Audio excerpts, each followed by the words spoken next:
The Accra night howled like a wounded beast when the billionaire's Mercedes screeched to a stop before his mansion gate. The rain came sideways, blinding, relentless. Through the blur of headlights, Chuka Okoro froze. There, slumped against the wall, was his mother, barefoot, trembling in a soaked nightgown. And beside her, a stranger. A thin, dark-skinned boy, barely 20, wrapping his frail arms around her, as if shielding life itself from the storm. "Mom, oh my God, Mom." Chuka's scream tore through the rain. He ran hard, hammering confusion and terror, twisting together. Why was his mother outside? Who was this boy holding her? And why did the sight feel like mercy and guilt at once? He didn't know that this night, this desperate act of kindness, would unravel secrets, rebuild broken hearts, and teach a man of wealth what it means to truly be rich. Before we dive in, tell us where you're watching from and what time it is in your city. Don't forget to subscribe so you never miss another story that proves kindness still saves lives.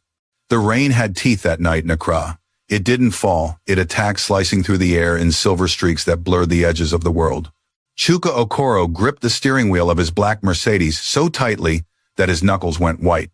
The wipers fought uselessly against the downpour, and thunder rolled across the Atlantic like the wrath of something ancient. He should have been in London, still closing a billion CD deal that would seal his company's dominance across West Africa. But when his mother's trembling voice crackled through the phone the night before everything inside him had shifted, she'd called him Emeka, his father's name, for the third time that week. There had been confusion, fear, the sound of rain already falling in the background. And then silence.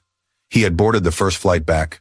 Now, as the mansion loomed through the rain, 12,000 square feet of cold stone glass and empty echo, Chuka felt a dread he couldn't name. The security lights glowed automatically, indifferent to the chaos around them.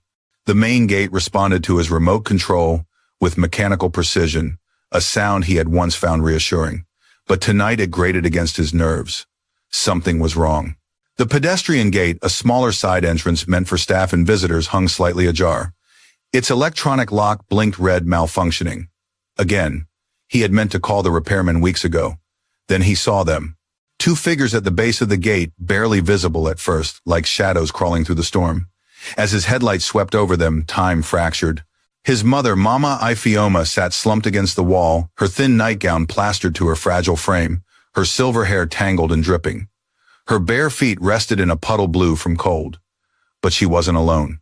A boy, no, a young man, was kneeling beside her, arms wrapped around her shoulders. His skin glistened with rain, his body trembling violently.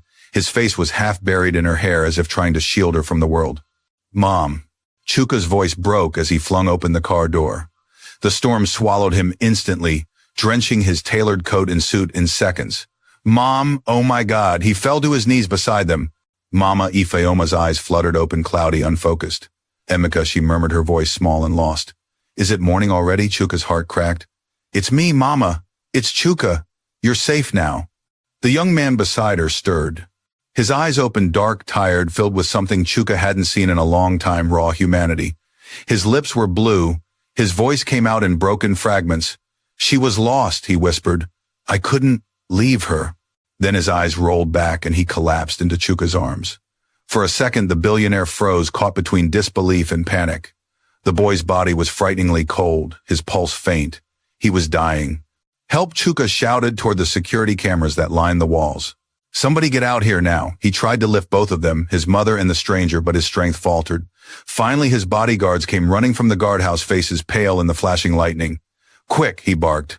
"Blankets, call the ambulance now." As they worked, Chuka looked down at the boy again. His hands were blistered, his clothes torn, his shoes soaked through. A cheap woven bracelet clung to his wrist, its threads faded but intact. There was something sacred about it, a reminder that this boy came from somewhere real, somewhere life was harder than marble floors and chauffeurs. By the time the ambulance arrived, Chuka was shaking not from the cold but from guilt. He sat in the back of the vehicle beside his mother, holding her fragile hand. The paramedic checked her vitals. "Mild hypothermia," he said, "but she'll live." The young man, his conditions more critical. Chuka looked over. The boy, Tunde, he would later learn, lay still under a silver thermal blanket, an oxygen mask covering his mouth. The monitor beeped faintly. "Keep him alive," Chuka said. "Whatever it takes." The paramedic nodded, unaware that the billionaire meant every word like a prayer. By dawn, the storm had eased. The city of Accra stretched beneath the soft gray light like a tired survivor. At Korle Bu Teaching Hospital, Chuka paced outside the emergency ward. His clothes clung to him, his hair still wet, but he didn't care. His thoughts spiraled. Mama Ifioma had been found outside the gate of her own mansion. His mother, once a woman of grace, the daughter of a respected teacher from Kumasi, a woman who built her son's empire with her sacrifices, had wandered into the rain while he was halfway across the world counting profits. He should have been there. When the doctor emerged, Chuka straightened immediately. "How is she? She's stable," the doctor said. A little confused, but the hypothermia was mild. She was lucky whoever stayed with her through that storm kept her core temperature from dropping too far. And the boy, Chuka asked. The doctor hesitated. Severe hypothermia, but he's young and strong. If he makes it through the next few hours, he'll recover. Chuka exhaled, realizing he'd been holding his breath. "I want to pay for his treatment, everything he needs." The doctor smiled faintly. "You already have. Your assistant cleared the bills before we started." Inside the recovery room, the air smelled of antiseptic and rain-soaked clothes. Tunde lay asleep, tubes running from his arms, his chest rising and falling slowly. On the bedside table sat a small plastic bag containing his possessions, a torn wallet, a faded photograph of a woman and a piece of cloth, a blanket old and frayed, the kind only love could make valuable. Chuka picked it up carefully. It smelled faintly of smoke and rain. On it, stitched in uneven thread, were the words, "Be kind, my son." Something inside him cracked again. He sat beside the boy and whispered, "You saved her life. I don't even know your name, but you saved her." Outside the window, the morning sun broke through the clouds, washing the hospital walls in gold. The storm had passed, but its echo still lived in Chuka's chest, a reminder that money couldn't buy peace or time or second chances. He stayed there for hours until his mother woke in the next room, calling softly for the boy with kind eyes. And for the first time in years, Chuka prayed. Not for wealth, not for success, but for the stranger who had held his mother when he could not. Because somehow he knew this was not the end of their story. It was only the beginning. The smell of antiseptic clung to the hospital room like a ghost. Tunde opened his eyes to the ceiling fan, spinning slowly above him. For a long moment, he didn't know where he was. He only knew that his body ached, his lips were cracked, and his fingertips burned with a dull sting. Then he remembered the rain, the woman, the cold that felt like knives. And the last thing he saw, a pair of headlights cutting through the darkness, a man screaming for his mother. Now there was light. Real light. Warm. Safe. He tried to sit up, but pain spread across his ribs. A nurse hurried over. "Easy," she said gently. "You're at Korlebu Hospital. You've been unconscious for nearly a day. You saved that woman's life." Tunde blinked. "The old lady, she's okay." "She's recovering," the nurse smiled. "She keeps asking for the boy with kind eyes. That must be you." He wanted to smile, but his throat tightened instead. He looked down at the IV in his arm, the blanket over him, clean white, not the ragged one he'd wrapped around her. His heart twisted painfully. That blanket was all he had left of his mother. Before he could ask, the door opened. A man in a tailored navy suit stepped inside, his expression a mixture of exhaustion and controlled emotion. Tunde recognized him immediately, the man from the storm. "Mr. Okoro," the nurse said quietly, nodding before slipping out and closing the door. The silence that followed felt heavy, almost sacred. "You're awake," Chuka said finally, his voice low. "Good." Tunde tried to speak, but the words scraped his dry throat. Your mother, she's alive." Chuka interrupted softly. "Because of you." The billionaire moved closer, pulling up a chair. He looked nothing like the men Tunde had grown up around.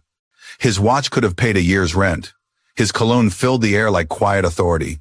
Yet beneath all that polish, his eyes looked broken. "What's your name, Tunde?" the boy answered after a pause. "Tunde Afolayan." Chuka nodded slowly, as if memorizing it. "Tunde, I owe you more than I can repay." "You don't owe me," Tunde murmured. "Anyone would have done the same." "No," Chuka said firmly. "They wouldn't have." He leaned forward, elbows on his knees.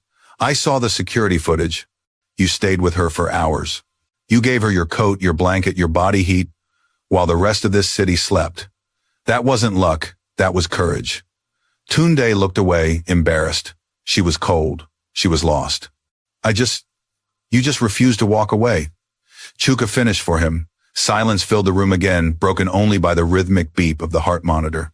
Chuka stood and walked to the table where Tunde's few possessions had been placed in a small plastic tray. He picked up the worn blanket. "This was yours, wasn't it?" Tunde's breath caught. "Yes, sir. It belonged to my mother." She must have been an extraordinary woman, Chuka said. She was, Tunde whispered. She used to say you're never poor if you still have kindness. Chuka's eyes flickered. He folded the blanket carefully, almost reverently, and placed it beside the boy's pillow. You remind me of her, he said quietly, of the woman my mother used to be before sickness took her memories. For a long moment, neither spoke. The rain outside had stopped, leaving only the distant hum of Accra traffic. Finally, Chuka straightened his jacket. You'll stay here until you're strong again. I've already arranged everything with the doctors. I can't afford. I didn't ask if you could, Chuka interrupted gently. This isn't charity, it's gratitude. He hesitated before turning to the door. When you're discharged, there's a place for you at my house. A guest cottage, warm bed, real food. You'll stay there until you decide what's next. Tunde's mouth opened, but no sound came. No one had ever offered him home before, not since his mother's funeral. Why, he finally whispered. Chuka turned back, his face softening. Because you did what I didn't, you stayed. And then he was gone, leaving behind the faint scent of rain and a feeling Tunde hadn't known in years, hope. 2 days later, under the washed blue sky of Accra, Tunde stood outside Okoro Mansion, leaning on a walking stick the nurse had given him. The estate looked like something from a dream: white pillars, trimmed gardens, a fountain shaped like an angel pouring water into a marble basin. The gate guard, a burly man with a scar above his eyebrow, stepped aside respectfully. Boss said you should go straight to the house. As Tunde entered, he felt every gaze on him, the gardeners, the maids, the security men. Their curiosity pricked his skin. He wasn't supposed to be here, and everyone knew it. The front door opened before he reached it. Mama Ifeoma stood there wrapped in a thick shawl, her hair neatly braided, her eyes bright for the first time since that night. Tunde, she said, her voice trembling. You're real, he smiled shyly. I am Mama, and you look strong again. She reached for his hands, her touch warm despite the cool morning breeze. You stayed with me, she whispered. The angels must have sent you. Chuka appeared behind her, his expression softening at the sight. Mother, you should sit. I will, she said, but her gaze stayed on Tunde. Only after I thank him properly. She pressed her palm against his cheek. My son has many things, cars, houses, fame, but that night only your kindness mattered. Tunde swallowed hard, unsure how to respond. Chuka gestured toward the side path. Come, I'll show you the guest house. They walked together through the manicured gardens. Birds chirped in the hibiscus trees. Somewhere far off, a generator hummed. The guest house stood at the back of the property, a small, clean bungalow with white curtains and a wooden porch. Tunde stepped inside. The smell of soap and new paint filled the air. A soft bed, a desk, a tiny bathroom, luxuries he hadn't known in years. I don't deserve this, he said quietly. You deserve far more than this, Chuka replied. You gave my family something I can never repay. He looked around the room, hands in his pockets. I used to think wealth meant security, but that night I saw how fragile everything really is. You reminded me. Tunde met his gaze. Money builds walls, sir. Kindness opens doors. Chuka smiled faintly. Then maybe you should help me learn how to open more doors. For the first time, Tunde laughed, a small, uncertain sound, but genuine. That evening dinner felt like stepping into another world. The dining room gleamed with golden chandeliers and polished wood. Mama Ifeoma sat at the head of the table, Chuka beside her, and across from them a bright-eyed girl of 10 with braids and dimples. Amara. When Tunde entered, Amara gasped. You're the hero, I'm not, Tunde stammered. You saved Grandma, she insisted. That makes you a hero, Mama Ifeoma chuckled softly. See, even the child knows truth when she hears it. Dinner was a blur of aromas: fufu, egusi soup, roasted tilapia. Tunde ate slowly, afraid to stain the white tablecloth. He had forgotten what it meant to be full. Halfway through the meal, Amara pointed to the harmonica poking out of his jacket pocket. Is that yours? Yes, Tunde said.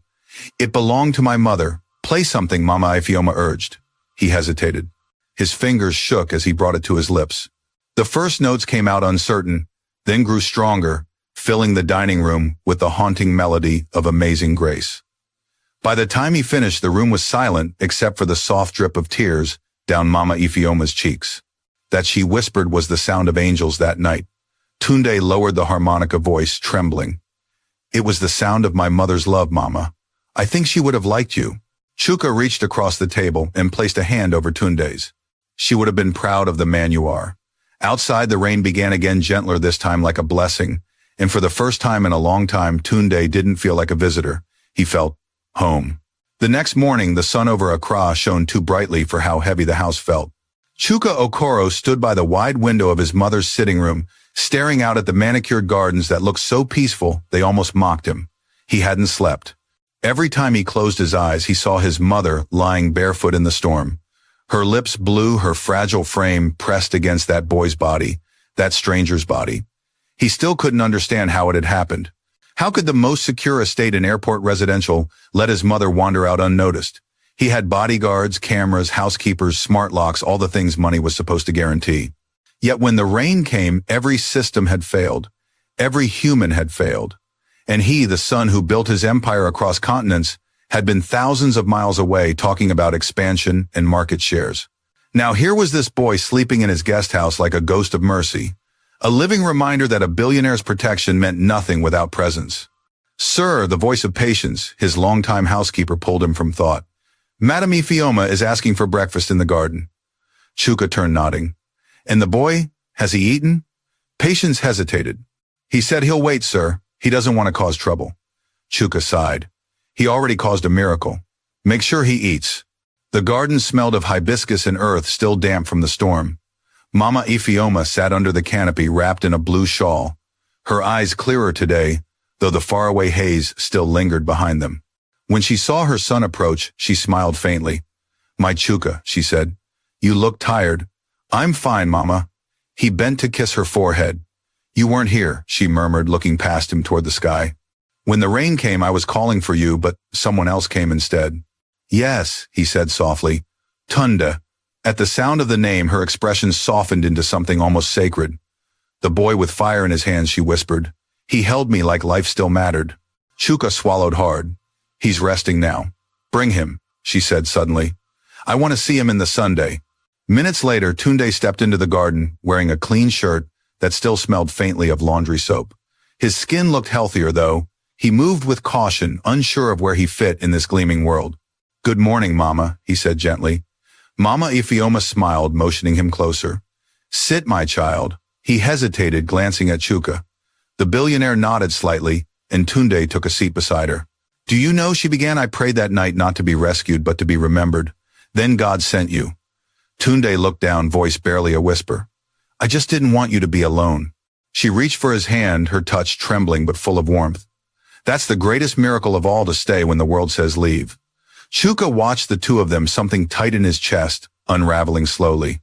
He thought of his father's funeral 10 years ago when he'd promised to take care of his mother. He had kept her safe, yes, but behind gates and hired hands, not with love. That afternoon, Chuka asked Tunde to join him in the study. The room was lined with floor-to-ceiling shelves of books that no one had read in years.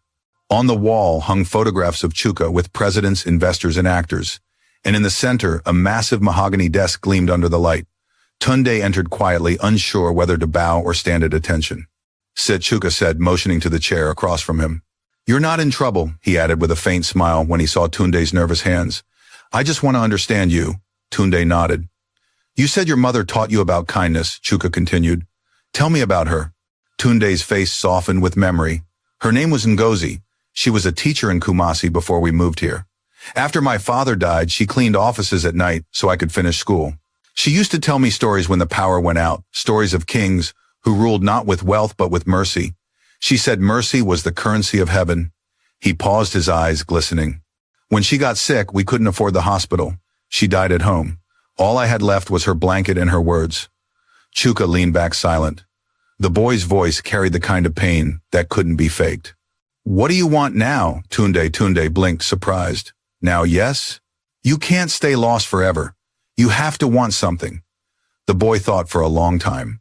"I want to help people like her, people like me, but I don't know how." Chuka nodded slowly. "Maybe that's something we can fix together." Tunde looked up, uncertain whether he'd heard correctly. "I've spent years building companies that make money," Chuka continued. "Maybe it's time I build something that makes meaning." That night, rain returned, not angry this time, just soft cleansing. From his window, Tunde watched droplets slide down the glass while the hum of the city filled the distance. He took out his harmonica, the one he had played at dinner.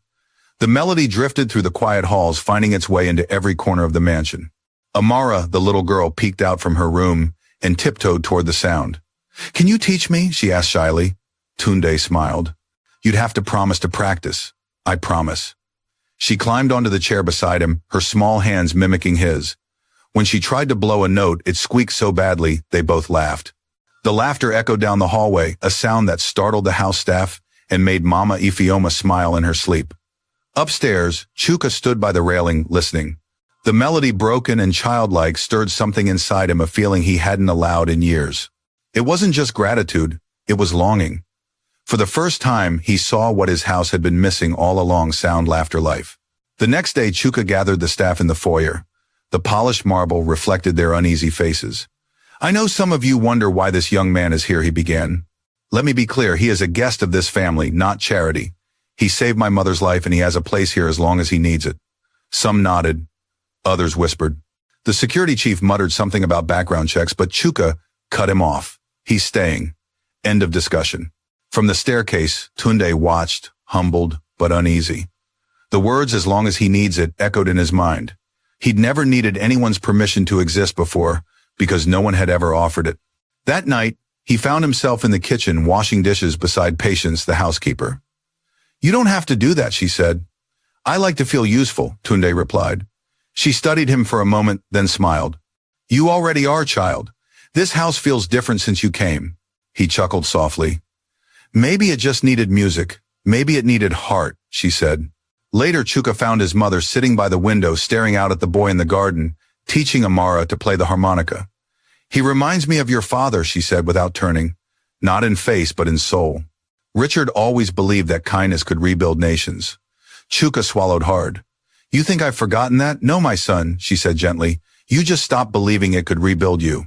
Her words hit him like a quiet sermon. He looked again at Tunde, the boy who had nothing yet, had given everything. And in that moment, the idea began to form, fragile but alive, of a foundation. A place that could give other forgotten souls the same chance this one boy had given his family a chance to feel seen. He didn't know it yet, but that thought would change everything. The storm outside faded into stillness. The mansion lights glowed warm against the darkness. And somewhere between the thunder and the soft hum of the harmonica, two worlds, wealth and want, guilt and grace, began to weave themselves into one story. A story that was only just beginning to breathe. The following week, the Okoro mansion felt alive in a way it hadn't in years. The servants whispered it. Even the dogs seemed calmer. Music drifted from the courtyard at sunset, the soft, wandering tune of Tunde's harmonica, often joined by little Amara's laughter, as she missed notes and clapped anyway. But inside, Chuka's chest warmth battled with shame. Every time he looked at Tunde, gratitude came laced with guilt. How many storms had his mother endured in silence while he was away? How many dinners had she eaten alone at that long golden table? He watched Tunde from the veranda one evening, the young man crouched by the flower bed, helping a gardener replace a wilted hibiscus. His clothes were simple, a donated shirt, rolled sleeves. No shoes yet. There was something dignified about how he moved. Careful, present, deliberate. Chuka's business phone buzzed beside him. London office, the caller ID read. He almost didn't answer. Almost. Mr. Okoro, came the crisp British accent of his executive assistant. "The merger meeting's been moved forward. The board expects you back by Friday." Chuka looked toward the garden again. His mother was there now in her shawl, humming along with the harmonica. Amara danced in the grass, barefoot, free as the wind. "Tell them," Chuka said after a long silence, "the deal can wait." There was a pause on the line. "Sir, I said it can wait." He hung up before she could reply. That night, Chuka found Mama Ifioma sitting by the piano in the living room, her hands tracing the keys like she was trying to remember an old song. Tunde stood beside her, showing her how to match notes to the harmonica's tune. When Chuka entered, she smiled. "You used to play this song when you were little," she said. "You said it made you feel brave." "I did," Chuka chuckled, sitting beside her. "I don't remember." "That's the problem with you rich men," she teased softly. "You remember numbers, not songs." Tunde laughed quietly, but then his expression turned serious.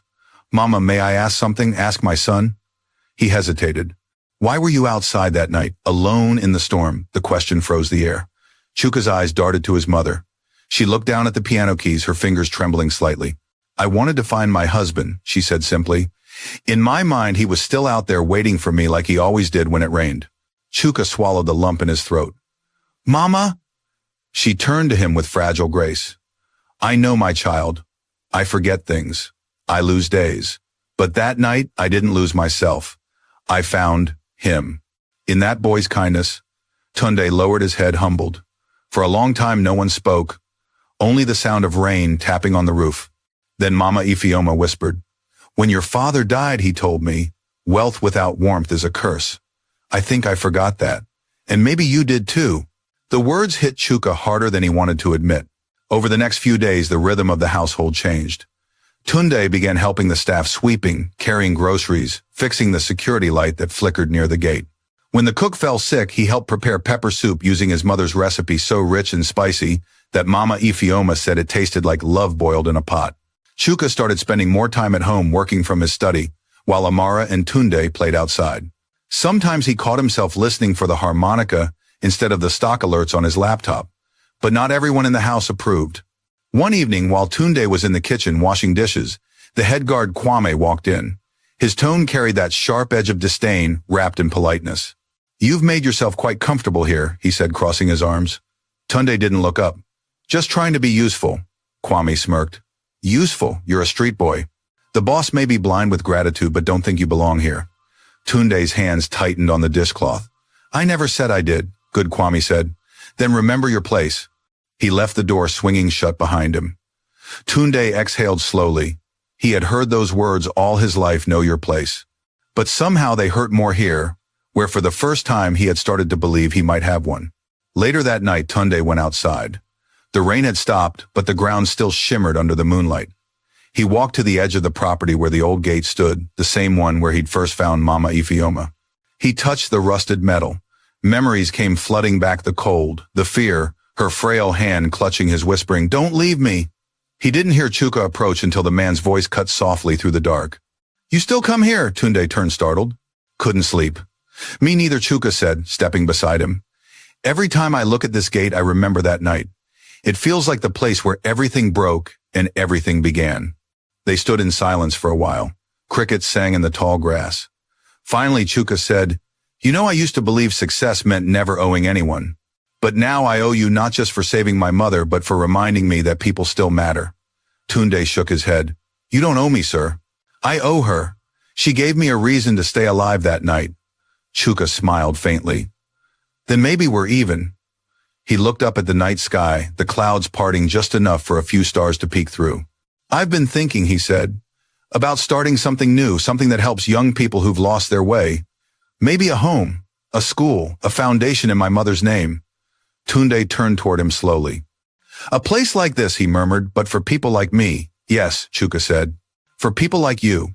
The words hung in the air, small but powerful. The first spark of something neither of them yet understood would change hundreds of lives. A few days later, Chuka invited his lawyer and financial advisor to the house.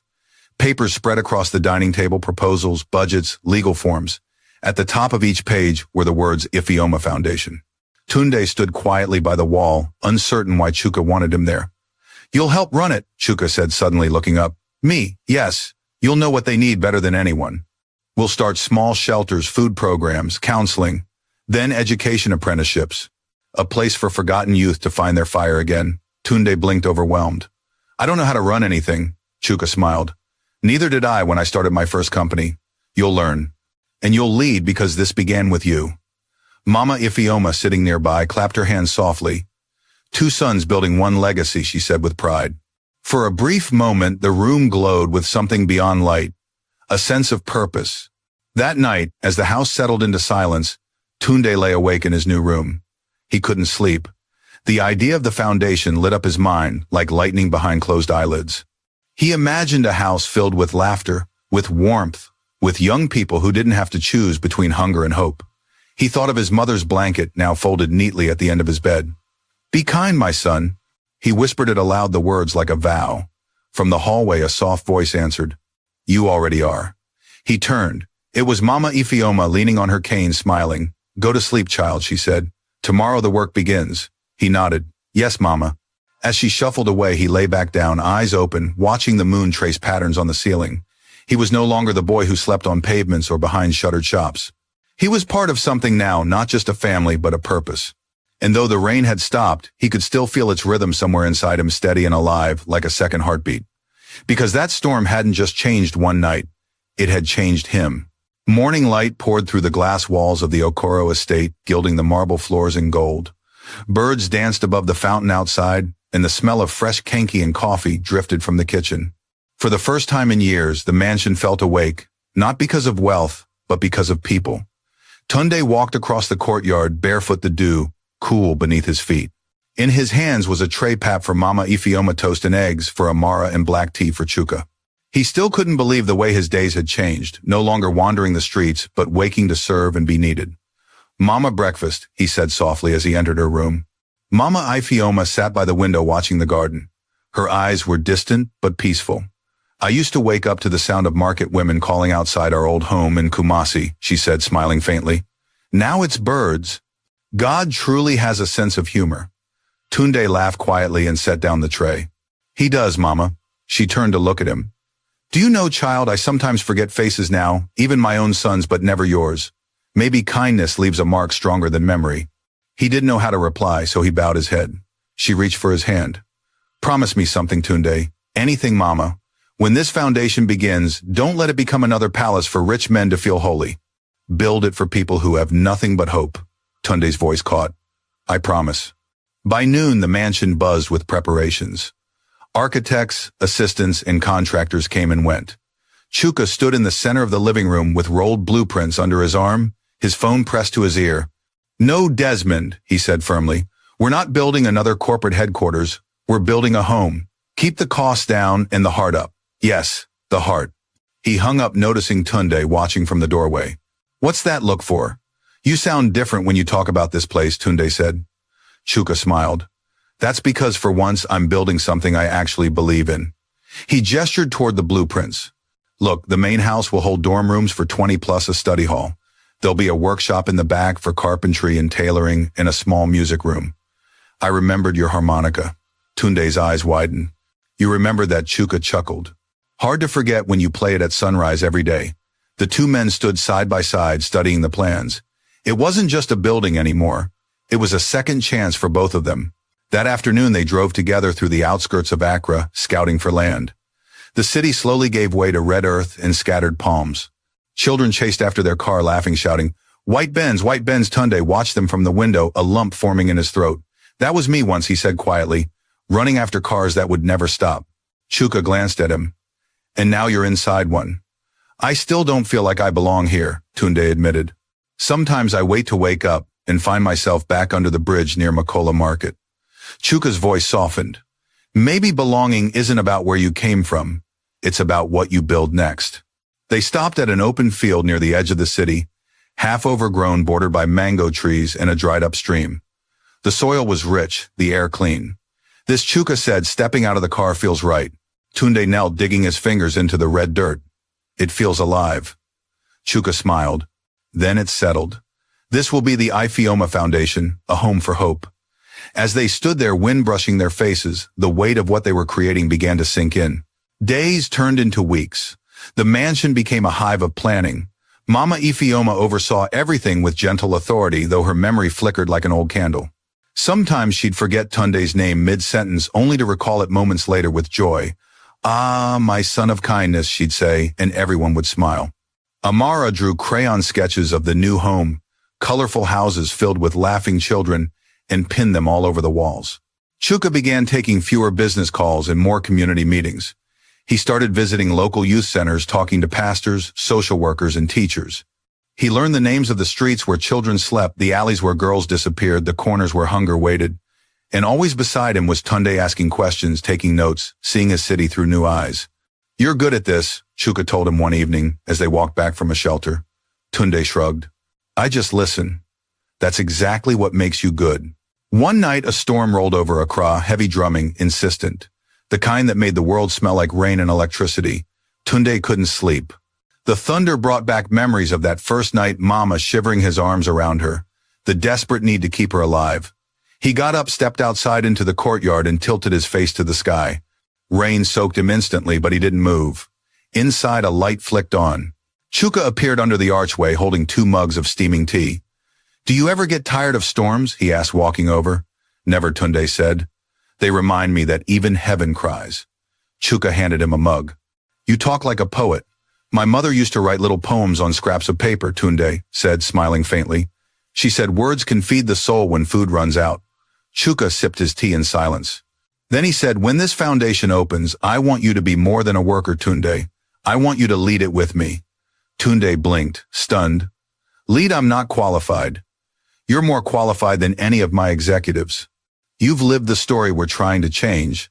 I don't even have a degree. Then we'll get you one, Chuka said simply. I'll sponsor your studies. You'll finish school and come back to build this properly. Tunde's breath caught. He'd never dared to imagine university, let alone a future that stretched that far. Why me, he whispered. Because Chuka said, looking him in the eye, you stayed when the world walked away. You didn't save my mother for reward, and that's exactly the kind of heart this world needs leading. Tunde's throat tightened. I don't know what to say.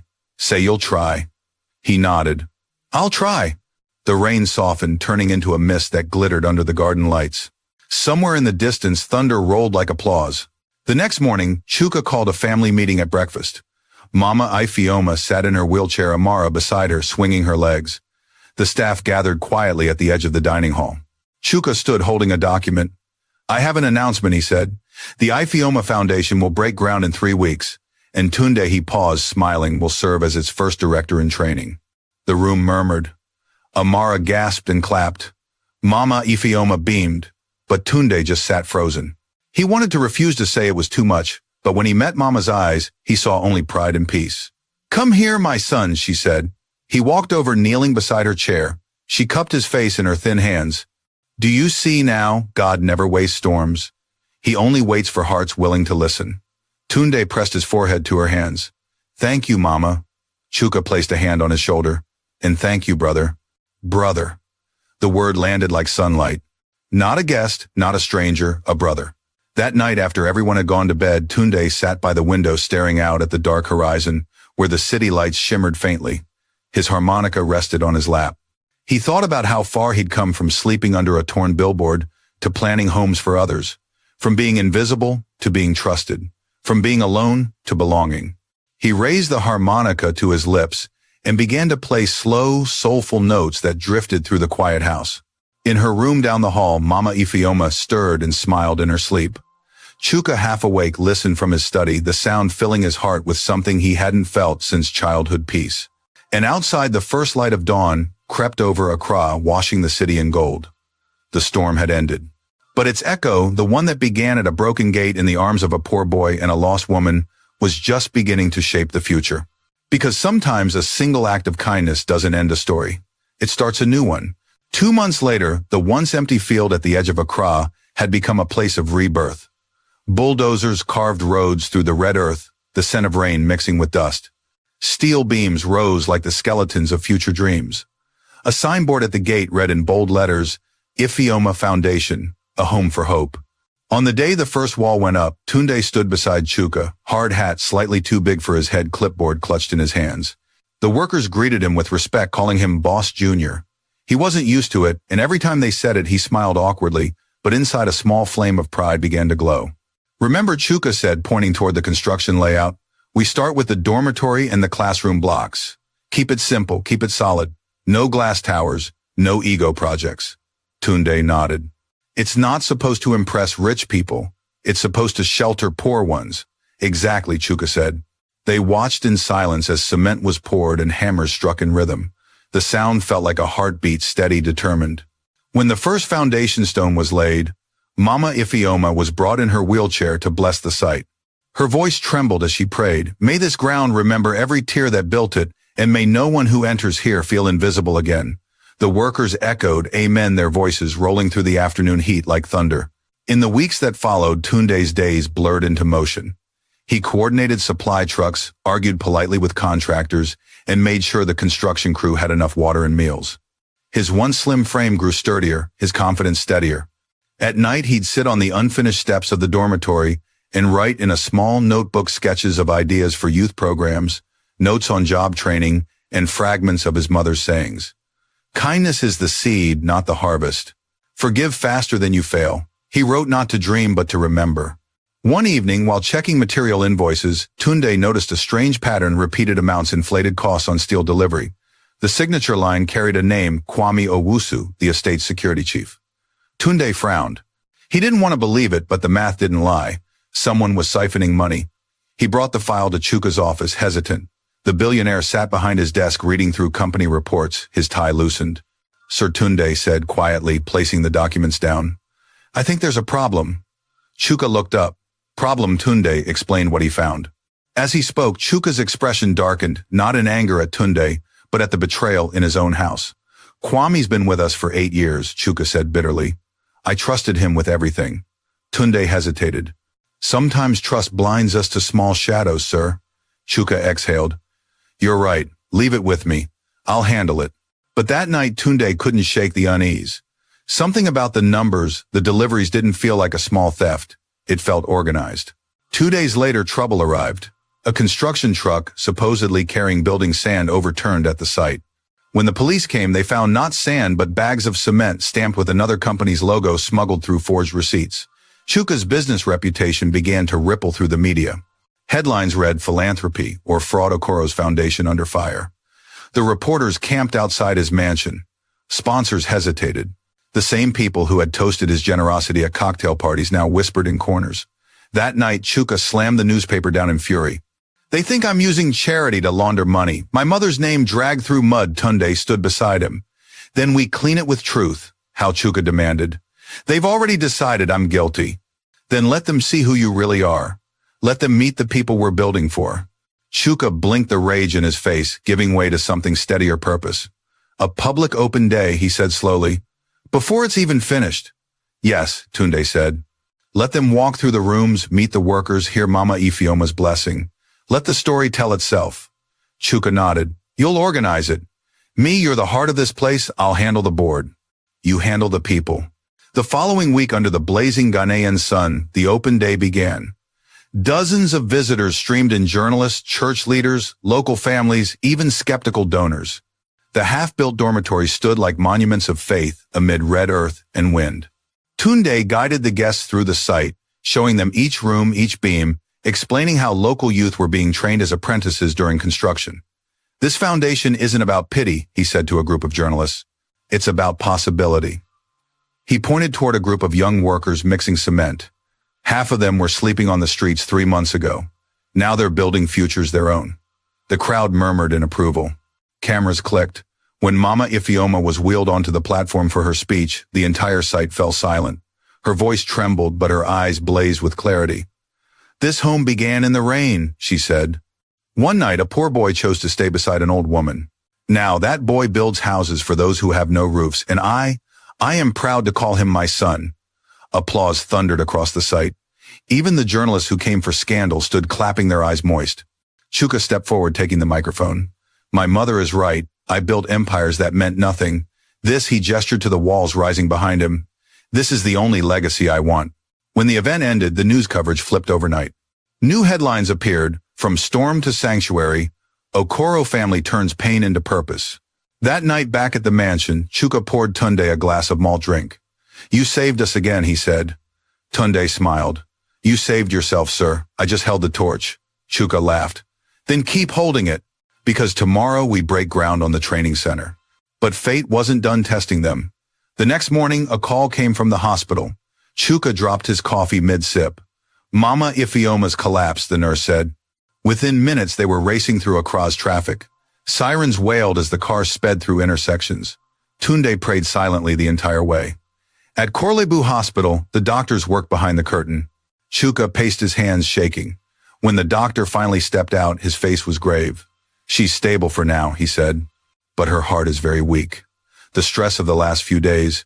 Chuka sank into a chair, head in his hands. She can't die, he whispered. Not now. Tunde sat beside him. She won't. She's stronger than both of us combined. That night, they sat by her bedside. Tubes ran from her arms, the monitor beeping softly. She opened her eyes, saw them both, and smiled faintly. My boys, she whispered, always chasing storms. Rest, Mama, Chuka said, taking her hand. We'll fix everything. You already have, she said weakly. You've built light where there was darkness. But remember, light has a price. You must keep it burning. Her words faded into a soft hum as she drifted back to sleep. Tunde sat there watching her chest rise and fall, his heart heavy with gratitude and fear. When dawn came, he whispered a promise to the morning sky. I'll keep it burning, Mama. I swear it. Outside, the first call to prayer echoed through Accra, a quiet reminder that mercy never sleeps. The storm that had once brought them together was stirring again, but this time they were ready to stand in the rain. The hospital's corridors smelled of bleach and sorrow. Nurses moved quietly, their white shoes whispering against the floor. The air conditioning hummed like a distant memory of rain. Inside room 214, Mama Ifeoma slept beneath thin white sheets, her skin pale against the soft blue light of the monitors. Chuka Okoro sat at her bedside, elbows on his knees, eyes bloodshot from exhaustion. Every hour felt like a year. His mother's breath came slow, each one a fragile thread tying her to the world. Across from him, Tunde stood silently watching. His shirt was rumpled, his face drawn from sleepless nights, but his gaze was steady. He had seen illness before, seen death too, yet something about this room terrified him. It wasn't the machines or the smell of disinfectant. It was the thought of losing the woman who had given his life meaning twice over, first through rescue, then through purpose. A soft knock came at the door. It was Amara holding a crayon, drawing in her small hands a picture of Mama Ifeoma smiling under a golden sundae. "Daddy," she whispered, "is Grandma going to wake up?"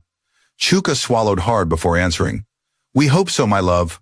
She placed the drawing gently on the table beside the bed. Maybe if she sees this, she'll remember to come back. Tunde's throat tightened. He reached down and squeezed the girl's hand. "That's a beautiful gift, Amara. She'll love it." The child smiled weakly, then leaned in to kiss her grandmother's cheek. "Don't forget us, okay?" When she left, the silence returned heavier than before. Days passed in a blur of prayers, hospital meals, and whispered updates.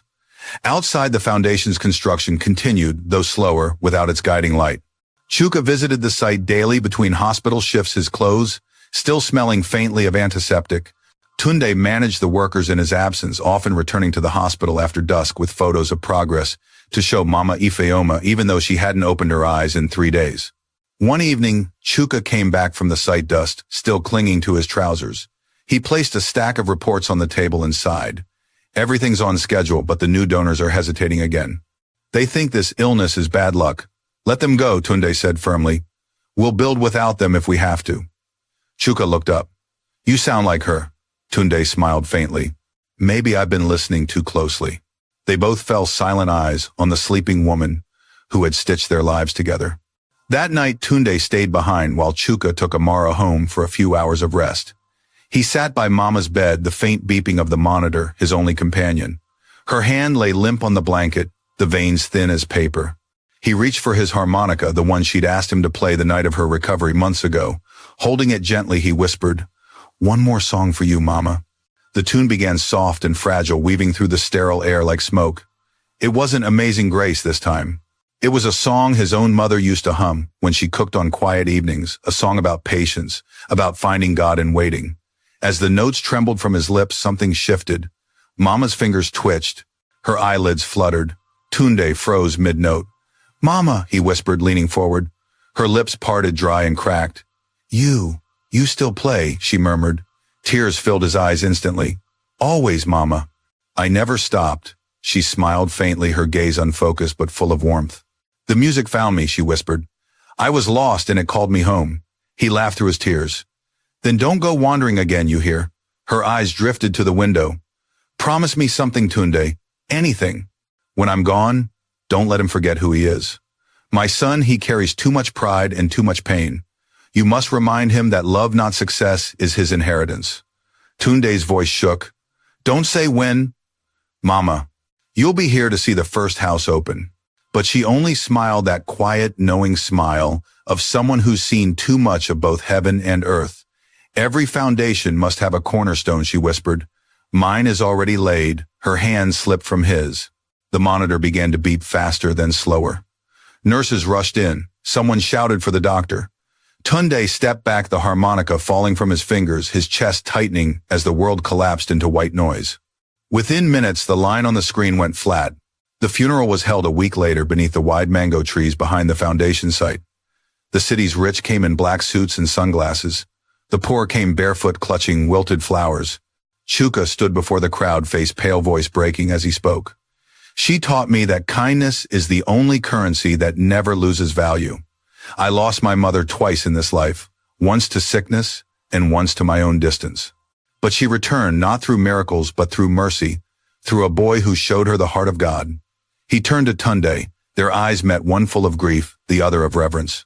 She called him her second son. I do the same. Gasps and murmurs rippled through the mourners. Some smiled, some wept. When it was Tunde's turn to speak, his voice was barely above the wind. She once told me that no one truly dies if their kindness keeps working in the world. So I won't say goodbye, Mama. I'll say see you in every meal we serve, in every child who sleeps under our roof, in every song that keeps someone from giving up. He lifted the harmonica and played. The sound floated over the crowd, gentle and sure. Even the birds seemed to pause. After the burial, Chuka disappeared for 2 days. No one knew where he went. The mansion felt hollow again, the corridors echoing like before. On the third night, as rain began to fall softly, Tunde found him in the garden, drenched, sitting on the same bench where Mama used to drink her tea. She's gone, Chuka said, his voice breaking. And I don't know how to live without her. Tunde knelt beside him.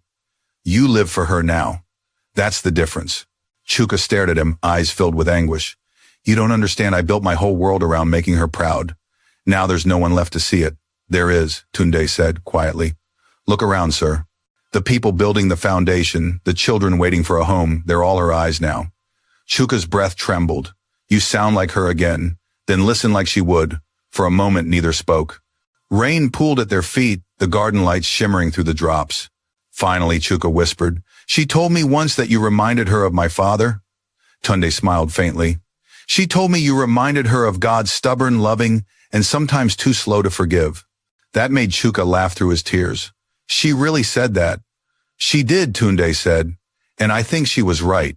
When dawn came, they stood together in the quiet garden, rain-soaked but calm. The air smelled of wet hibiscus and red soil. Chuka turned to Tunde. We finished the foundation not in her memory, but in her presence. She'll live there in every brick, Tunde nodded, and in every heart that walks through the door. Will you stay by my side? Chuka asked. Tunde looked at him, the answer already written in his eyes. Always. A week later, construction resumed. The workers nailed the final beams of the dormitory. The first classroom took shape. The walls gleamed white against the crimson earth, like hope carved into stone. On the central wall of the main building, Chuka ordered a plaque to be placed. It read, In loving memory of Mama Ifeoma Okoro, whose kindness built more than homes, it built people. And beneath it, in smaller letters, another line chosen by Tunde Home is where someone stays for you. When they unveiled it, the workers applauded, tears glinting in their eyes. The two men, the billionaire and the boy, stood side by side under the rising Sunday. Between them, a shadow once made of guilt had turned into something unbreakable. And though grief still whispered through the corridors of their hearts, one truth stood taller than all their pain. The light Mama Ifeoma left behind had found new keepers, and they would never let it go out. 6 months later, the Ifeoma Foundation stood complete, a warm stretch of whitewashed buildings rising from the red earth on the outskirts of Accra. From afar, it looked almost like a small village-wide courtyards framed by mango trees, low dormitory roofs painted coral, a bright mural of Mama Ifeoma smiling down on the main gate with the words, Love is shelter made visible. The grand opening was set for a Saturday morning. Banners fluttered under the harmattan wind. Musicians tuned their drums, and the scent of jollof rice drifted from the kitchen staff's tents. Reporters gathered near the stage, waiting for the country's most unpredictable billionaire and his mysterious protege to speak. But inside one of the small offices, Tunde stood frozen before a mirror. He wore a neatly pressed white shirt, borrowed suit trousers, and a pair of black shoes Chuka had insisted on buying him. He looked older than his 19 years, not because of age, but because of everything the streets had carved into him. His reflection stared back with equal parts pride and disbelief. How did I end up here? Stop doubting yourself, came Amara's voice behind him. The 10-year-old leaned against the doorway, grinning. You look like a politician who actually tells the truth. Tunde laughed. That's the rarest kind. Grandma would be proud, she said softly. He turned, and for a moment her face, bright and open, made his chest ache. She's here, he said, pressing a hand to his heart. Always. Outside, a wave of applause erupted as Chuka stepped onto the stage, microphone in hand. The sun blazed high, reflecting off the newly built roofs. Today he began, we open more than walls. We open doors for those who've slept in the cold, for those who were told they didn't belong. My mother dreamed of a place where love was not a sermon, but a structure. This, he gestured to the compound behind him, is her dream made solid. He paused, scanning the crowd. His eyes found Tunde standing at the edge, nervous but steady. And none of this, he continued, would exist without the boy who saved her, who reminded me what wealth really means. Please welcome the Director of Youth Programs, my brother Tunde Owusu. The crowd erupted, cameras flashed. Tunde hesitated, then walked to the microphone. His palms sweated, his heart thundered, but when he looked at the faces before him, the workers, the volunteers, the children from the nearby shelters, his fear dissolved. I didn't grow up believing in miracles, he began. But I've learned that sometimes miracles wear calloused hands and borrowed shoes. I used to think survival was enough, that kindness was a luxury poor people couldn't afford. Then one night I found an old woman lost in the rain, and she showed me that compassion is not weakness, it's wealth of the soul. The wind carried his words, lifting them over the crowd. This place, Tunde said, voice steadying, belongs to every person who was ever ignored, overlooked, or forgotten. Here you will not be invisible. You will be seen, you will be heard, and you will be loved. The audience rose in applause. Even the journalists stopped typing for a moment to clap. From the front row, Chuka wiped a tear discreetly. The following weeks brought life to the foundation in ways none of them had predicted. The first group of youths arrived, 22 boys and girls, ages 16 to 23, all homeless or recently released from juvenile centers. Tunde personally welcomed each one. He learned their names, their fears, their dreams. Kojo, who wanted to be a mechanic. Efwa, who sang like sunlight. Blessing, who didn't talk for days until she saw the mural and whispered, "She looks like my grandma." Each morning began with breakfast in the open courtyard, laughter mixing with the clatter of dishes. Afternoons buzzed with activity, literacy lessons, carpentry classes, tailoring workshops, and group therapy sessions led by local counselors. Tunde worked tirelessly, barely sleeping, but he felt more alive than he ever had. One evening, as the sun melted into orange and purple, he sat with Chuka outside the administrative building. "You've turned chaos into community," Chuka said.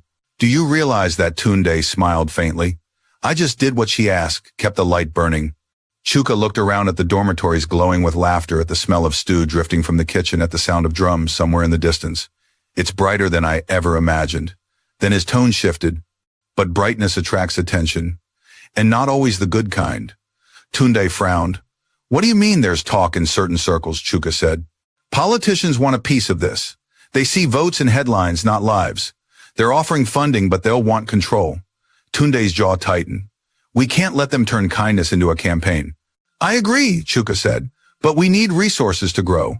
Expansion means compromise or courage." Tunde looked at him, fire in his eyes. "Then we choose courage." Chuka smiled. "I was hoping you'd say that." 1 month later, an unexpected visitor arrived at the foundation gates. A woman in her late 50s, dressed simply, but with authority. She introduced herself as Minister Abina Ofori, a government official overseeing social programs. "I've heard impressive things about this place," she said, walking through the courtyard. "But impressive can also mean inconvenient."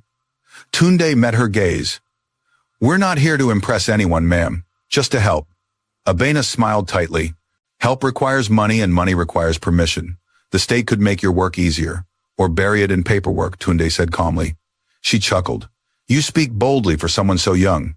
But remember, good deeds can't live without good politics," maybe, Tunde replied. But this home was born in a storm, not an office. Their eyes locked. For a long moment, the wind carried silence between them. Then she turned away. "You'll learn soon enough that the world doesn't run on faith alone." When she left, Chuka stepped out from behind the gate. "You just told off a cabinet minister," he said with a grin. Tunde sighed. "Did I make things worse?" Probably, Chuka said. "But Mama would have loved it." They both laughed, the kind of laugh that breaks tension, that reminds two men they're still standing on the same side of a fight worth having. Weeks turned into months. The foundation became a living miracle. News outlets across Ghana began calling it the house that kindness built. Donations poured in, not from corporations, but from ordinary people, taxi drivers, teachers, market women who sent envelopes of 5 cedis each. Every Sunday evening, Tunde gathered everyone in the courtyard for a ritual they called Circle of Thanks. They'd light candles, tell stories of the week, and share what they were grateful for. One night during the circle, Blessing stood up. "Before coming here, I thought I'd die without anyone knowing my name," she said, her voice trembling. "Now every morning people say good morning to me like I matter. That's all I ever wanted." Tunde swallowed hard. Around him, others nodded, tears catching the candlelight. When it was his turn, he said, "I'm grateful for storms because they remind us we can build shelters." Late one night, as the compound slept, Tunde walked to the gate and stood before Mama Ifeoma's mural.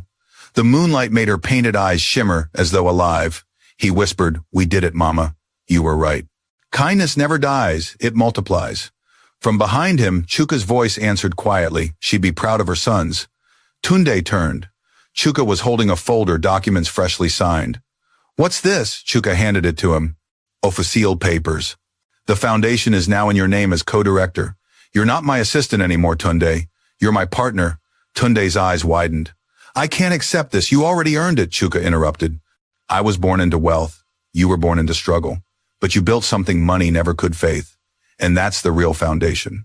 Tunde felt his throat close. "I don't know what to say." Chuka smiled. "Say you'll keep building." "I will," Tunde whispered. They stood together under the moonlight, two men bound by one woman's legacy, by one night of mercy that had rewritten both their lives. In the distance, the drums of Accra echoed faintly through the hills, a reminder that even in a noisy world, some hearts still beat for something pure. And as the night deepened, the mural's painted smile seemed to glow just a little brighter, as if the woman who had started it all was watching, still whispering her blessing into the wind. "Keep the light burning, my sons. The world still needs to see." The Ifeoma Foundation entered its second year, like a rising dawn full of warmth, promise, and applause. Local newspapers called it a miracle built from rain. Donors from across West Africa visited the campus marveling at its transformation. Clean dormitories, bustling workshops, gardens where children once hungry now grew cassava and laughter. But with success came attention, and attention brought its oldest companion, envy. One humid morning in May, Tunde Owusu arrived at the office early. The compound still slept, bathed in gray dawn. He liked those hours best, quiet enough to hear the birds, honest enough to think. But that morning a figure was already waiting inside Kwame, the former security chief who'd been dismissed months earlier for corruption. Tunde froze in the doorway. "What are you doing here?" Kwame smiled thinly. "Relax, director. I'm not here to cause trouble." "You were banned from this property," True Kwame said, brushing dust from his sleeves. "But I came to warn you. People in town are talking, saying the foundation is hiding money, that your boss is planning a political move." Tunde frowned. "That's nonsense." "Maybe," Kwame said, stepping closer, "but in Ghana nonsense becomes truth if enough people repeat it. And I hear some powerful men want to make sure the story sticks." Tunde studied him, suspicion darkening his tone. "Why tell me this?" "Because," Kwame said softly, "you're not like them. You actually care, but caring won't save you when they come." Before Tunde could ask who they were, Kwame tipped his cap and slipped out, disappearing into the morning mist. The words lingered like smoke when they come. By noon, the first tremor hit. An anonymous report appeared on social media accusing the Ifeoma Foundation of foreign fund mismanagement and unauthorized youth recruitment. Within hours, several news outlets picked it up. Photos of Chuka, smiling beside Tunde at the last event, were posted with headlines that twisted their mission into scandal. When Tunde saw it, his stomach dropped. "This is a lie," he said, pacing the office. "I know," Chuka Okoro replied, voice tight. He looked older than usual, shadows under his eyes. "But lies move faster than truth. I've been through this before. They'll drag us through the mud to see who breaks first." Tunde slammed his fist against the desk. "Then we fight back." Chuka shook his head. "Not yet. Fighting shadows makes you look guilty. We wait. We let our work speak." Tunde hated waiting. He hated silence when people who'd never seen the foundation spread poison about it. But he trusted Chuka until the letter arrived. 3 days later, a government seal appeared on their gate, an audit notice. The Ministry of Social Welfare demanded access to all financial records, donations, and staff contracts. When the inspectors arrived, they treated the foundation like a crime scene. Files were opened, computers checked, even dormitories searched. The children whispered in fear. Tunde followed one officer through the hall, anger barely restrained. "We have nothing to hide," he said. The officer sneered. "Then you have nothing to fear." By evening, the story had made national news. Okoro Foundation under investigation for misuse of public donations. Chuka sat alone in his office, phone buzzing nonstop. "I knew this would happen," he muttered. "They can't stand a rich man doing good without permission." Tunde stepped closer. "We can go public. Show the real numbers. Tell the story of the kids." "No," Chuka said sharply. "Not yet. We wait for the report. Patience wins wars." But when the government's interim statement leaked 2 days later, patience died. The report claimed irregular financial practices and recommended temporary suspension of operations. In the courtyard, the staff gathered, eyes wide with panic. Volunteers cried. Children clutched their belongings. Tunde climbed onto the steps of the main hall. "Listen to me," he shouted over the noise. "This place isn't closing. Do you hear me? Not while we still breathe." His voice cracked, but his conviction didn't. The crowd fell silent. "We built this with honesty and blood. We don't steal, we serve. And if they want to take it from us, they'll have to walk through every one of us to do it." The cheer that followed was small but fierce. Even Chuka, standing behind him, felt something stir the memory of courage he'd once lost. That night, the foundation was quiet again. The government trucks had left taking boxes of paperwork.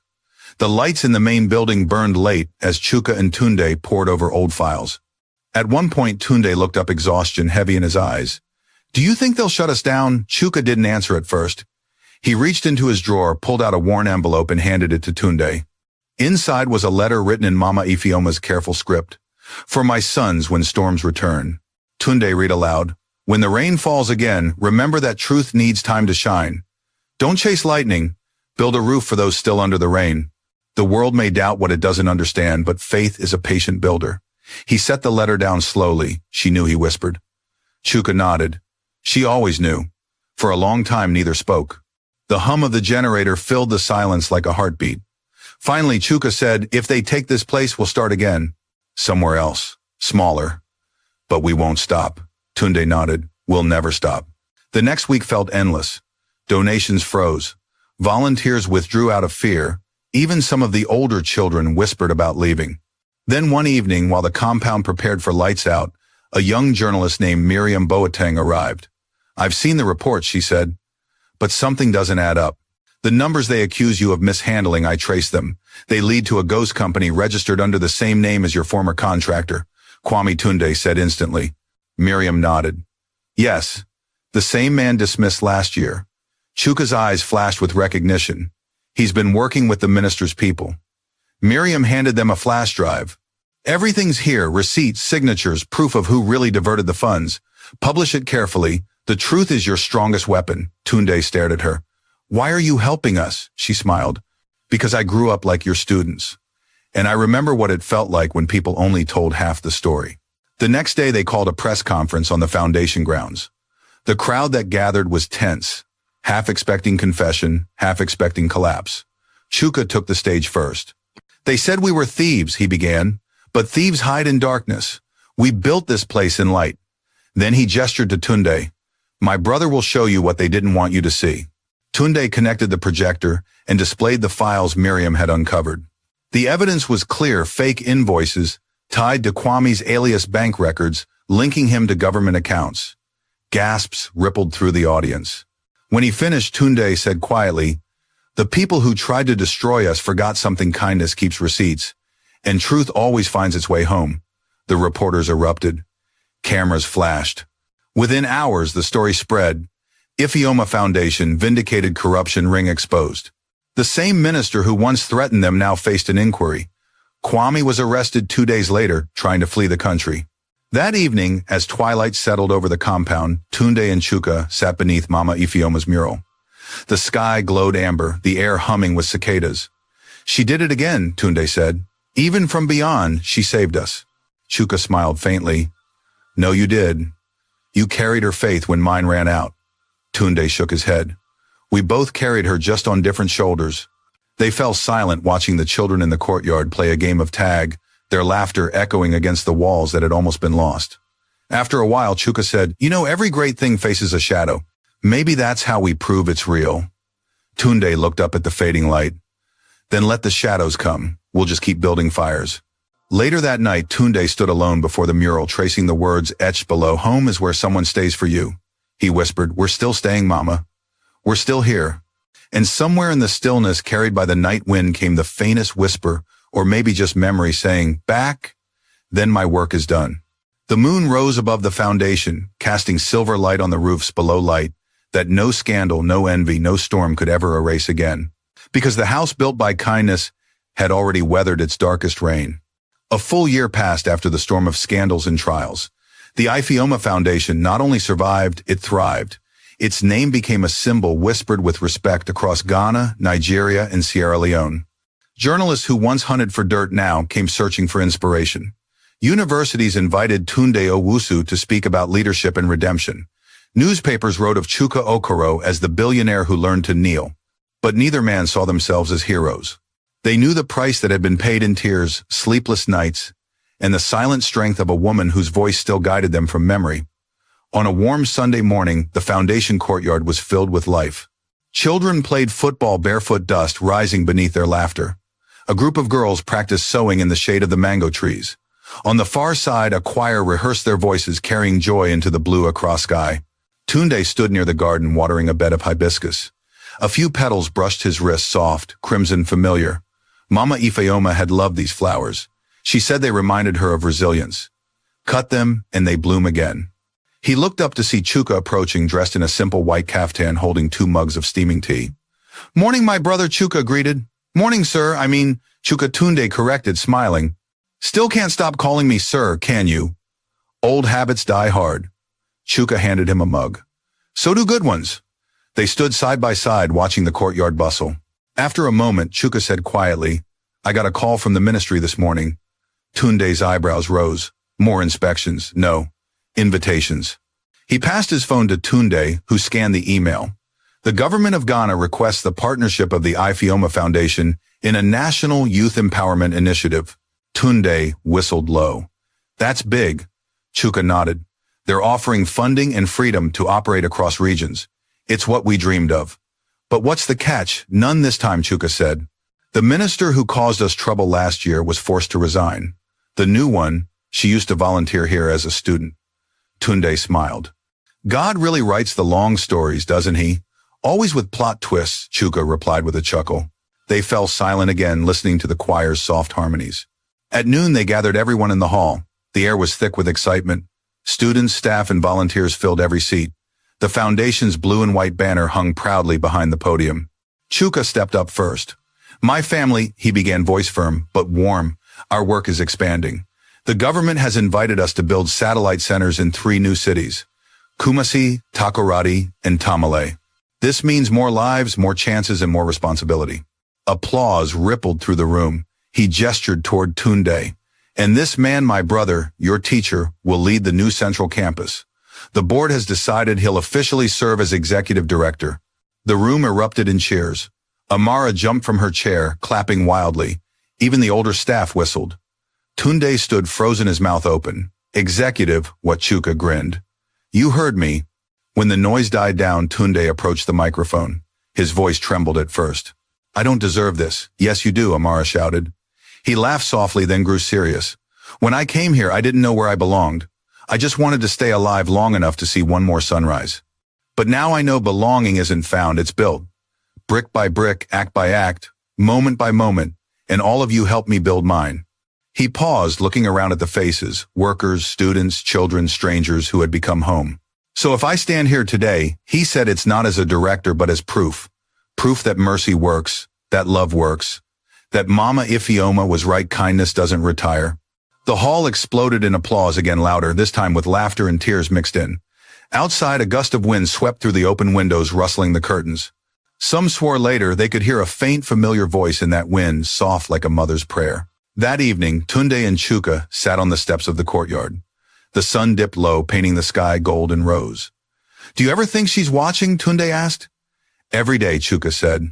"Sometimes I catch myself turning to tell her something before remembering she's not here." "She's here," Tunde said quietly. "Just lighter than air." Chuka smiled at that. "You sound like her now." "I'm trying to." They watched the first stars appear, small and fearless. "You know," Chuka said after a long silence, "I used to think legacy meant towers and companies. But now when I look around, this is it. A garden that keeps blooming." "And you," Tunde said, "finally learned to rest." Chuka laughed. "Rest, my brother, we're just beginning." 2 weeks later, work began on the expansion. Teams traveled to Kumasi and Tamale, guided by former foundation students who now led training programs. News crews documented the transformation, calling it a new blueprint for African community development. Tunde split his time between sites, sleeping little but smiling much. He met mayors, pastors, and market women who donated bags of maize for the new kitchens. He told them stories of Mama Ifeoma, how one act of compassion had grown into a network of light stretching across the nation. In Kumasi, he stood before a group of young apprentices hammer in hand, teaching them how to build tables. One boy asked, "Sir, were you always rich?" Tunde chuckled. "No, my friend, but I've been wealthy in other ways." How the boy pressed. "Because someone believed I was worth saving," he said simply. The boy nodded slowly. "Then I'll believe that about someone else one day." That, Tunde said, tapping his chest, is how the chain never breaks. Months passed. The foundation's first regional center opened under bright skies and drums of celebration. Mothers wept, fathers danced, children shouted their names into the world. Reporters wrote headlines that glowed, "The Ifeoma Legacy: How One Family's Pain Rebuilt a Nation's Hope." One evening back at the main campus, Chuka gathered the staff for a private dinner. Candles flickered across the tables, reflecting in everyone's eyes. "I've decided," he announced, "to step back from business completely. The board of Okoro Holdings can survive without me. The foundation cannot." Gasps filled the room. "I'm dedicating the rest of my life to this work," he continued. "And I want to register it officially as a trust with equal leadership between Tunde and me." Tunde's voice cracked. "You'd give up everything for this," Chuka smiled. "I'm not giving up anything. I'm finally keeping something that matters." The table erupted in applause, and Amara, now 11, raised her glass of juice. "To Grandma Ifeoma, the woman who built forever," everyone echoed the toast. That night, long after the celebration ended, Tunde walked alone to the mural. He knelt, tracing the inscription beneath her painted face. "Home is where someone stays for you." The moonlight shimmered against the paint, and for a moment, he could almost hear her voice again. "You stayed, my son, and now others will too."